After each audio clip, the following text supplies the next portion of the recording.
భారత communist party senior నాయకులు స్వాతంత్ర పోరాట సమరయోధులు అయినటువంటి కామ్రేడ్ ఆర్ నల్లకన్ను ఈ రోజు చెన్నైలోని రాజీవ్ గాంధీ ప్రభుత్వ ఆసుపత్రిలో మరణించడం జరిగిందని, ఆయన మృతి యావత్ కమ్యూనిస్టు పార్టీకి తమిళనాడు రాష్ట్రానికి తీరని లోటుగా అని సిపిఐ పార్టీ జాతీయ కార్యదర్శి నారాయణ తెలిపారు. 1925వ సంవత్సరంలో పుట్టిన నల్లకన్ను భారతదేశ స్వాతంత్ర పోరాటంలో బ్రిటిష్ సైన్యానికి ముచ్చమటలు పట్టించారని, ఆ తర్వాత మార్క్స్ లెనిన్ స్ఫూర్తితో కమ్యూనిస్టు పార్టీలో తనను విలీనం చేసుకుని వర్గ కుల వివక్షతకు వ్యతిరేకంగాను ప్రజా సమస్యల మీద అలుపెరగానే పోరాటం చేసిన ఎర్రజెండా ముద్దుబిడ్డ కామ్రేడ్ ఆర్ నల్లకన్ను ఈ రోజు తన తుది శ్వాస విడిచారని, తమిళనాడు రాష్ట్ర ప్రజల గుండెల్లో గాంధీగా పేరొందిన నల్లకన్ను లేరని, నిజాన్ని జీర్ణించుకోలేకపోతున్నారని డాక్టర్ నారాయణ పేర్కొన్నారు.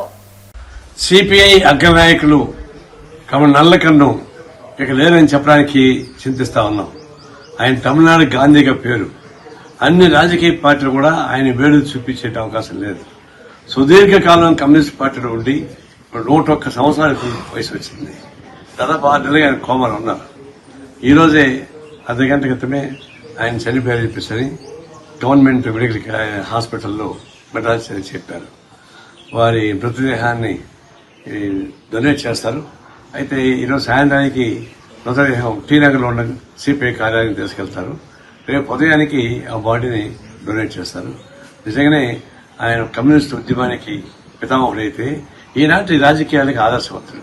ఏ రాజకీయ పార్టీని ఆరాధించిన అక్కడ ఉండరు. అలాంటి మహత్తరమైనటువంటి కానుక నల్లకన్ను కమ్యూనిస్ట్ పార్టీ. అలాంటి యుద్ధ యోధులను పోగొట్టుకుని చాలా బాధాకరం. అది కమ్యూనిస్ట్ పార్టీకి చాలా బాధాకరం. కమ్యూనిస్ట్ పార్టీ సభ్యులకు చాలా బాధాకరం.